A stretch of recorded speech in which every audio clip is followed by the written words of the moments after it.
ملا یعقوب د ایراني ځواکونو د روزنې مسؤلیت پر غاړه واخیست. ملا یعقوب ایران ته ډېرې زبردستې خبرې کړي. ایراني چارواکو افغان سرحدي ځواکونه ایران ته غوښتي.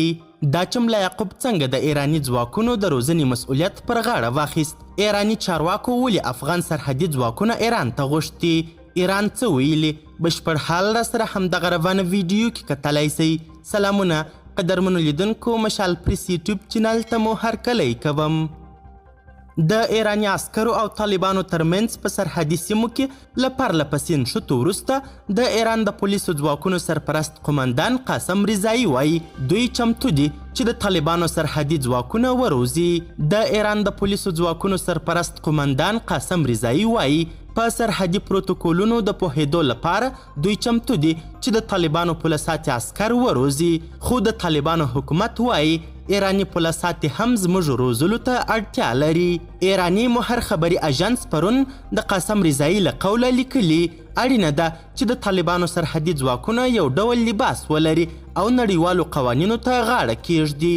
هغه زیاته کړې دوی چمتووالی اعلان کړی چې د طالبانو پولساتي ځواکونه په ګڼ میشتو سرحدي سیمو کې د پروتوکولونو مراعاتولو او هم له سرحدي سیمو ورهاخوا د نورو برخو لپاره وروزي. خو طالبان لا دې کار ته نه دي حاضر سوي.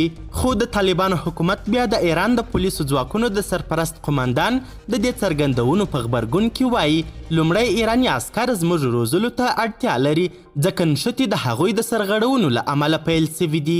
د طالبانو د حکومت ویاند ذبیح الله مجاهد نن ازادي راډیو ته وویل اصلي خبره دا ده چې زموږ ځواکونه تر حده پورې په هغو مسایلو پوه دي چې په سرحد کې ورته اړتیا ده. له بده مرغه کومې ستونزې چې راپورته کیږي هغه هم لومړی ایراني لوري زموږ پر خاوره ډزې او یا هم سرغړونې کړي دي او بیا موږ ورته غبرګون ښودلی دی. نو دوی هم زموږ روزنې ته اړتیا لري او خپل اصول باید رعایت کړي. ایران داسې مهال د طالبانو د سرحدي ځواکونو روزنې ته چمتووالی اعلانوي چې په وروستیو کې د ایران او افغانستان په پوله د تاوتریخوالي او پوځي چمتووالي خبرونه هم لاس په لاس کیږي.